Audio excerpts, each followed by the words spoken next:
Chairman ஆகணும், ஒன்றியமாகணும், நகரமாகணும். எப்படியாவது ஆயிட்டோம்னா அத்தனை அதிகாரி வந்து நிற்பான்.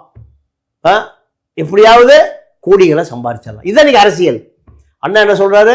ஐயோ ஆட்சிக்கு வந்துட்டோமே, கொள்கை காணாம போச்சே, கொள்கையை காப்பாற்ற முடியுமா, இவ்வளவு அவசரமா நாங்க ஆட்சிக்கு வருவோன்னு எதிர்பார்க்கல, மக்கள் ஓட்டு போட்டானே அப்படிங்கிறார். இதுதான் அரசியல். சீமானை பொறுத்த வரைக்கும் 15 வருஷம் ஆச்சு. ஒரு கவுன்சிலர் கூட ஜெயிக்க முடியல சென்னையில்.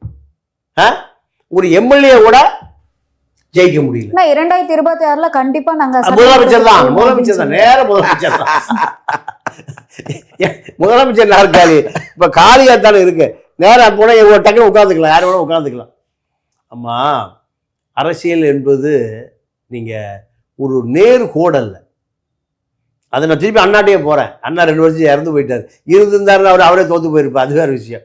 அவர் சொல்றாரு, நாங்கள்